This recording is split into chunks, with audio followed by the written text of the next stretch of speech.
আসুন শুরু করি। আজকের এই দারুণ ব্যাখ্যামূলক আলোচনায় আমরা কথা বলবো ২০২৬ সালের মে মাসে বেইজিংয়ে অনুষ্ঠিত অত্যন্ত গুরুত্বপূর্ণ যুক্তরাষ্ট্র চীন শীর্ষ সম্মেলন নিয়ে। বিশ্ব রাজনীতি মানেই যে সারাক্ষণ শুধু সংঘাত আর উত্তেজনার খবর তা কিন্তু নয়। আজকের আলোচনাটি মূলত একটি চমৎকার ইতিবাচক খবরের উদাহরণ হতে যাচ্ছে। প্রবল কৌশলগত প্রতিদ্বন্দ্বিতা থাকা সত্ত্বেও কূটনীতি যে আসলেই কাজ করতে পারে এবং গঠনমূলক সমাধান নিয়ে আসতে পারে, এই সম্মেলন তারই সবচেয়ে বড় প্রমাণ। চলুন এই ঐতিহাসিক ঘটনাটির গভীরে প্রবেশ করি। ঠিক আছে, চলুন এক নজরে দেখে নিই আজ আমরা কি নিয়ে কথা বলতে যাচ্ছি। প্রথমে থাকছে বেইজিং শীর্ষ সম্মেলন ২০২৬, এরপর দুই পক্ষের প্রতিদ্বন্দ্বিতাপূর্ণ ইচ্ছার তালিকা, ৩ নম্বরে বাস্তবসম্মত আপোষ, এরপর তাইওয়ান ফ্ল্যাশ পয়েন্ট এবং সবশেষে একটি কৌশলগত যুদ্ধবিরতি। পর্ব ১, বেইজিং শীর্ষ সম্মেলন ২০২৬। চলুন প্রথমেই দেখে নিই ঠিক কী বৈশ্বিক প্রেক্ষাপটে এ ঐতিহাসিক মুখোমুখি বৈঠকটি এত জরুরি হয়ে পড়েছিল। একটু পেছনের দিকে তাকালেই দেখবেন ২০১৮ সাল থেকেই কিন্তু বাণিজ্য শুল্ক নিয়ে একটা ঝামেলা চলছিল। এরপর ২০২৫ সালের ফেব্রুয়ারিতে মার্কিন প্রযুক্তি খাতে চীনা বিনিয়োগের উপর সিফিয়াস যখন বিধিনিষেধ দিল, পরিস্থিতি আরও ঘোলাটে হতে শুরু করে। আর সবশেষে ২০২৬ সালের ফেব্রুয়ারিতে ইরান সংঘাতের জেরে যখন বিশ্বব্যাপী জ্বালানি সংকট দেখা দিল, তখন আসলে দুই পরাশক্তির জন্যই একটা স্থিতিশীল জায়গায় পৌঁছানো ছাড়া আর কোনো উপায় ছিল না। আর ঠিক এই কারণেই মে মাসে বেইজিংয়ের সম্মেলনটি শুরু হয়। ইউরেশিয়া গ্রুপের বিশেষজ্ঞ আমান্ডা হাসিয়াওয়ের কথাটা এখানে একদম সঠিক। তিনি বলছেন এটি একটি কৌশলগত যুদ্ধবিরতি যা আপেক্ষিক স্থিতিশীলতা নিয়ে আসছে। মানে বুঝতেই পারছেন, দুই দেশের মধ্যে ব্যাপক কৌশলগত প্রতিযোগিতা আছে ঠিকই, কিন্তু তারা দুজনেই জানে যে একে অপরের ওপর তারা কতটা নির্ভরশীল। নিজেদের অর্থনীতি আর বৈশ্বিক স্থিতিশীলতা বাঁচাতে এই মুহূর্তে একটা যুদ্ধবিরতি বা আপোষ যে ভীষণ দরকার, সেটা তারা খুব ভালোভাবেই বুঝতে পেরেছে। আর এটা একটা দারুণ ইতিবাচক পদক্ষেপ। পর্ব ২, প্রতিদ্বন্দ্বিতাপূর্ণ ইচ্ছার তালিকা। চলুন দেখি আলোচনা টেবিলে বসে আসলে কে কি চাইছিল। দুই পক্ষের এই ভিন্নমুখী চাহিদাগুলো দেখলে কিন্তু বেশ চমকে যেতে হয়। মার্কিন যুক্তরাষ্ট্র মূলত ফোকাস করেছিল তাদের 3B এর ওপর: বিফ, বোয়িং এবং বিনস, অর্থাৎ সয়াবিন।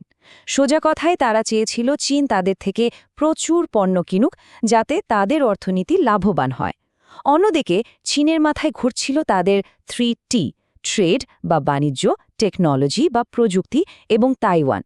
মানে তারা চাচ্ছিল বাণিজ্যের বাধাগুলো দূর হোক, প্রযুক্তিতে নিষেধাজ্ঞা উঠুক, আর আঞ্চলিক অখণ্ডতা নিয়ে তাদের লাল রেখাগুলো মেনে চলা হোক। এত পার্থক্যের পরও তারা কিন্তু একটা দারুণ সমাধান বের করেছে। তারা বাণিজ্য ও বিনিয়োগ বোর্ড গঠনের প্রস্তাব দিয়েছে। এর মানে হল, আগে যেমন একে অপরের ওপর চড়া শুল্ক চাপিয়ে বাণিজ্য যুদ্ধ চলত, এখন আর তা হবে না। তার বদলে এই বোর্ডগুলোর মাধ্যমে তারা সরাসরি কথা বলে নিজেদের মধ্যকার অর্থনৈতিক ঝামেলা মেটাবে।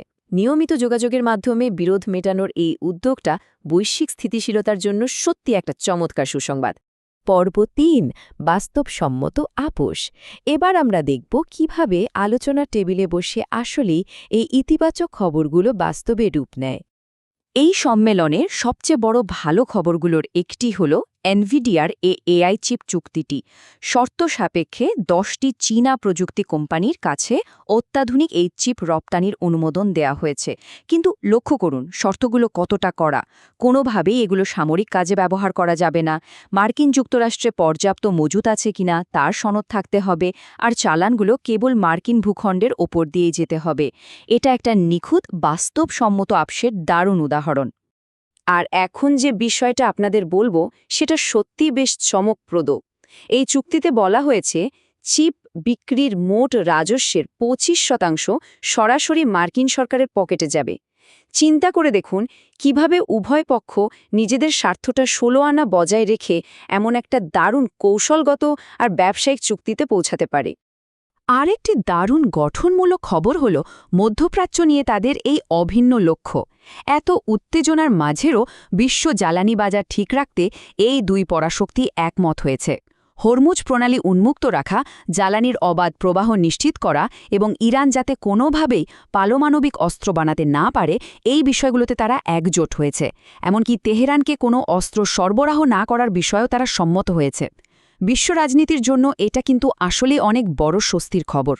পর্ব ৪ তাইওয়ান ফ্ল্যাশ পয়েন্ট। এবার আমরা কথা বলবো সম্মেলনের সবচেয়ে স্পর্শকাতর আর রাজনৈতিকভাবে সংবেদনশীল ইস্যুটা নিয়ে। এই সম্মেলনে ব্যক্তিগত সম্পর্ক ভালো করার দিকেও বেশ নজর দেয়া হয়েছিল। মার্কিন প্রেসিডেন্ট ডোনাল্ড ট্রাম্পের এই কথাটা শুনলেই বুঝবেন। তিনি বলছেন, আমি সবাইকে বলি আপনি একজন মহান নেতা। খেয়াল করে দেখুন, একটা ইতিবাচক পরিবেশ তৈরি করার জন্য মার্কিন দিক থেকে কতটা প্রশংসাসূচক আর দারুণ কূটনৈতিক ভাষা ব্যবহার করা হয়েছে।